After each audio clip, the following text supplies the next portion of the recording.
तूफान से सूचनाओं के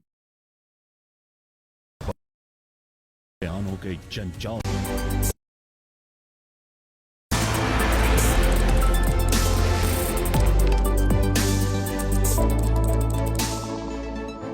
नमस्कार, स्वागत है आपका प्रॉपर्टी प्लस में। मैं हूं दीपक यादव।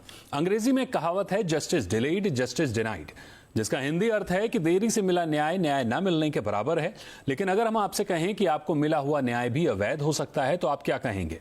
दरअसल हुआ यह है कि एक मामले में मध्य प्रदेश हाईकोर्ट ने एमपी रेरा अपीलेट ट्रिब्यूनल को लेकर अपने एक फैसले में यह कहा है कि रेरा अधिनियम की धारा 45 के मुताबिक एक दो सदस्यों का जो स्ट्रक्चर है वो होना ही चाहिए। सभी सदस्यों की उपस्थिति, सिग्नेचर के बिना पास हुए फैसलों पर हाईकोर्ट ने सवाल उठाए हैं, यहां तक कि उन्हें अवैध भी कहा है। ऐसे में चिंता की बात यह है कि कम से कम मध्य प्रदेश में रेरा अपीलेट ट्रिब्यूनल से पास हुए उन फैसलों पर जिन पर सभी सदस्य शामिल नहीं थे या आदेश पर सभी के हस्ताक्षर नहीं थे, उन्हें चुनौती दी जा सकती है। मामला गंभीर है क्योंकि इस आदेश का हवाला देकर देश भर के रेरा से पास हुए फैसलों को अटकाने का एक रास्ता मिल गया है। पूरा मामला विस्तार से समझने की कोशिश करेंगे और लीगल एक्सपर्ट के जरिए ऐसे में घर खरीदारों को कहां सावधान रहने की जरूरत है उस पर भी बात करेंगे। हमारे साथ दो मेहमान हैं। हमारे साथ हैं महादेव बिरला, रेरा एक्सपर्ट, और निपुण सिंह भी, ये भी रेरा एक्सपर्ट हैं। बहुत स्वागत करेंगे आपका महादेव जी और निपुण जी। मेरा पहला सवाल महादेव जी आपसे होगा, ये बताइए कि मध्य प्रदेश हाईकोर्ट ने अपने आदेश में क्या कुछ कहा है जिससे एमपी अपीलेट ट्रिब्यूनल से पास हुए आदेशों पर दिक्कत हो सकती है? GS enterprise versus Yogesh Agarwal, इस जजमेंट में 3 सब्सटेंशियल क्वेश्चन ऑफ लॉ जो कि डिसाइड किए गए हैं। इस जजमेंट के मुताबिक 3 मेंबर्स का, चेयरपर्सन और एक टेक्निकल और जुडिशियल मेंबर का होना कंपलसरी है। उनके बिना अगर कोई डिसीजन लिया गया है तो वो जो डिसीजन है वो मान्य नहीं होगा और वो जजमेंट है वो वैलिड नहीं होगा। ये एक महत्वपूर्ण आदेश इस मैटर में दिया गया है। दूसरा, जो इस जजमेंट में डिसीजन आया है कि क्या जो चेयरपर्सन है रेरा अपीलेट ट्रिब्यूनल के, वो टेक्निकल मेंबर और जुडिशियल मेंबर को डायरेक्शन दे सकते हैं ऑर्डर साइन करने का या नहीं करने का। और तीसरा, एक सबसे महत्वपूर्ण जो डिसीजन लिया गया है इसमें, वो ये है कि अगर 2 मेंबर ने किसी केस की सुनवाई की है और उसमें अगर किसी एक मेंबर ने साइन किया है ऑर्डर पर, तो क्या वो ऑर्डर मान्य होगा या नहीं होगा। ये 3 महत्वपूर्ण बिंदु पर ये जजमेंट जो है वो आया है मध्य प्रदेश हाईकोर्ट का। निपुण जी, आपके पास आएंगे, आपसे समझेंगे कि मध्य प्रदेश हाईकोर्ट के इस फैसले का क्या असर पड़ते हुए देख रहे हैं आप उन फैसलों पर जो ऑलरेडी पास हो चुके हैं। मध्य प्रदेश हाईकोर्ट का और जजमेंट आया है जो बिरला जी ने अभी बताया। वो जजमेंट ये कहता है कि ट्रिब्यूनल के अंदर जब तक 3 मेंबर नहीं होंगे तब तक ट्रिब्यूनल द्वारा लिया गया कोई भी डिसीजन लीगली वैलिड नहीं होगा। इसी बेसिस पे मध्य प्रदेश हाईकोर्ट ने ये फाइंडिंग दी है कि अगर ट्रिब्यूनल में 3 मेंबर होने चाहिए और 3 मेंबर ही केस को सुन सकते हैं। अगर 3 मेंबर ने केस को नहीं सुना है तो वो केस इटसेल्फ, कोई भी डिसीजन जो उस केस में लिया गया है वो वॉइड एब इनिशियो हो जाएगा, वो इलीगल हो जाएगा। तो जितने भी केसेस पिछले 5 सालों में हुए हैं अलग अलग ट्रिब्यूनल्स में, वो सारे इस मध्य प्रदेश हाईकोर्ट जजमेंट से इंपैक्ट रहेंगे क्योंकि वो वॉइड हो जाएंगे डे 1 से। सो जो फैक्ट्स है, जो मेरिट्स है, जिसके ऊपर कंप्लेनेंट जाता है कोर्ट रिलीफ के लिए, वो रिलीफ एक तरीके से वापस नलिफाई होके 0 पे आ गई, वापस डे 1 पे आ गई।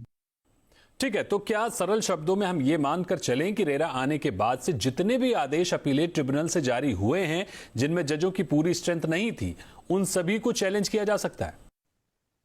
जी, हम इसमें ऐसा बोल सकते हैं, अगर कोई भी ऑर्डर जो ट्रिब्यूनल ने पास किया है वो 3 मेंबर से कम लोगों ने पास किया है, 2 ने किया है या 1 ने किया है, इन दैट केस इस ऑर्डर के हिसाब से वो इलीगल डिक्लेयर हो जाएगा। अगर कोई भी उसको हाईकोर्ट में चैलेंज करता है तो कोई भी जुरिस्डिक्शनल हाईकोर्ट में अगर इस जजमेंट का रेफरेंस देके वैलिडिटी चैलेंज करेंगे तो निरस्त हो जाए। तो महादेव जी, ये तो भारी संकट हो गया कि उन घर खरीदारों के लिए जिन्होंने इस दौरान रेरा से पक्ष में फैसला पाया है, उन घर खरीदारों के लिए क्या रास्ता है अब, ताकि फिर उनको कोर्ट कचहरी के चक्कर ना काटने पड़े? ये एमपी हाई कोर्ट का जो जजमेंट आया है उससे ऐसा डिसीजन लिया गया है कि अगर सिंगल जज या 2 मेंबर्स ने अगर कोई डिसीजन लिया है तो वो अमान्य होगा। लेकिन अगर उसको चैलेंज नहीं किया जाता है पर्टिकुलर फोरम में, तब तक इस बात पे डिसीजन लेना कि वो जो जजमेंट पास किया गया है अपीलेट ट्रिब्यूनल का, उसकी क्या वैलिडिटी रहेगी और उसका कितना उस जजमेंट को इम्प्लीमेंट करने में कितनी दिक्कत आएगी, वो कहना थोड़ा मुश्किल हो जाएगा। ठीक है, तो मान लीजिए इस तरह के मामलों पर अगर चैलेंज होता भी है तो कहां चैलेंज होगा? वापस अपीलेट ट्रिब्यूनल में ये मामले आएंगे या फिर हाई कोर्ट में इस पर कार्रवाई होगी? जी, अगर ऐसा कभी भी कोई लीगल मुद्दा आता है जिससे कि बेंच के कॉन्स्टिट्यूशन पे सवाल उठ सकता है, तो वो कोई भी मुद्दा लीगल क्वेश्चन ऑफ लॉ है और उसको डायरेक्टली हाईकोर्ट में रिट जुरिस्डिक्शन में चैलेंज किया जा सकता है। और अगर हम मध्य प्रदेश हाईकोर्ट के जजमेंट को रिलाय करें और फॉलो करें तो उसका मतलब ये होता है कि जो भी ऑर्डर अपीलेट ट्रिब्यूनल ने दिया है वो जीरो कर देगा। लेकिन इसके लिए किसी भी पार्टी को जो उस ऑर्डर को चैलेंज करना चाहती है ट्रिब्यूनल के, उसको रेलेवेंट हाईकोर्ट में जाके उसको निरस्त करवाना पड़े, क्योंकि अपीलेट ट्रिब्यूनल के पास ये पावर नहीं है कि उन्होंने अगर कोई ऑर्डर दिया है तो वो खुद ही उस ऑर्डर को रिव्यू कर ले या खुद ही उस ऑर्डर को वापस ले ले। वो पावर केवल एक हायर फोरम में, जो कि इस केस में हाई कोर्ट है। ठीक है, एक और बात समझाइए कि मौजूदा वक्त में जिन मामलों पर सुनवाई हो रही है अपीलेट ट्रिब्यूनल में, उनका क्या होगा? तो सर, इस ऑर्डर के हिसाब से कोई भी person, one of the litigant, चाहे वो कंज्यूमर हो चाहे वो बिल्डर हो, अगर ये मुद्दा रेज करता है बेंच के सामने कि बेंच कंप्लीट नहीं है और जब तक कि ट्रिब्यूनल की बेंच कंप्लीट नहीं हो तब तक सुनवाई नहीं हो सकती, तो बेंच उस मैटर में आगे प्रोसीड नहीं कर सकती। और ऐसा सिमिलर मुद्दा कुछ सालों पहले एनसीएलटी में भी आया था। जब जैसा कि रेरा अपीलेट ट्रिब्यूनल में 3 मेंबर है, वैसे एनसीएलटी में कंपनीज एक्ट में लिखा हुआ है 2 मेंबर होने चाहिए, एक जुडिशियल और एक टेक्निकल। वो पहले टेक्निकल मेंबर्स का अपॉइंटमेंट नहीं हुआ था और केवल जुडिशियल मेंबर ही एनसीएलटी की बेंच को चला रहे थे।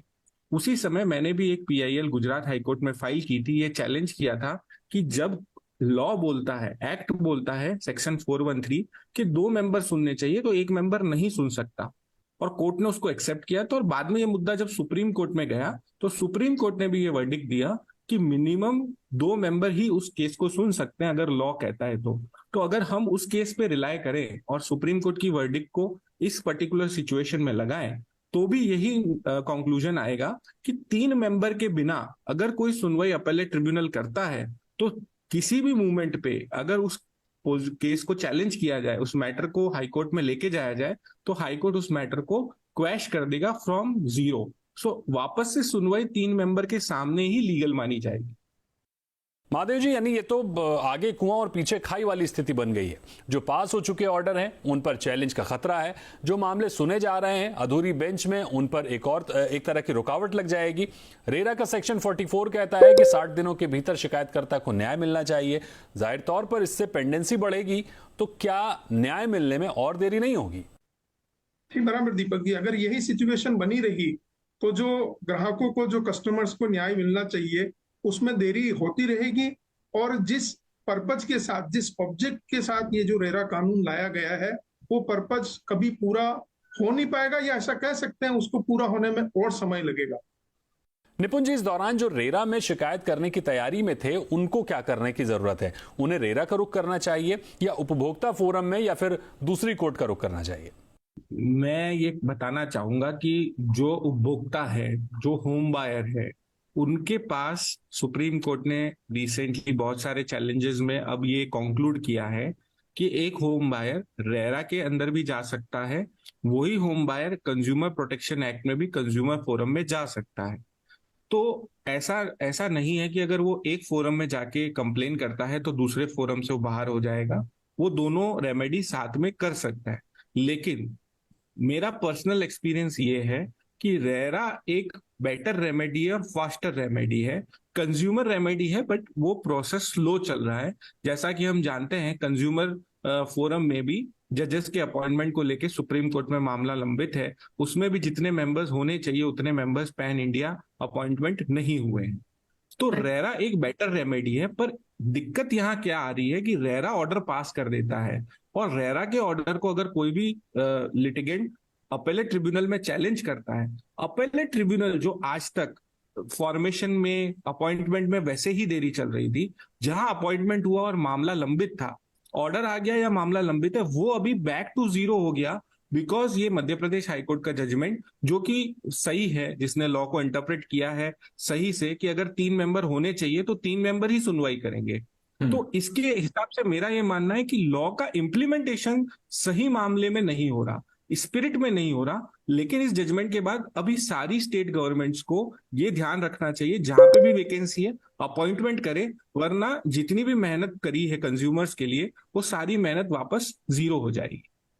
निपुण जी, रेरा स्टेट लॉ है, हर राज्य में प्रैक्टिस में फर्क है, प्रक्रिया अलग है। ऐसे में सभी राज्य एक सी प्रक्रिया अपनाएं और एमपी हाईकोर्ट के फैसले से पुराने मामलों पर दिक्कतें ना आए, ऐसे में क्या करने की जरूरत है?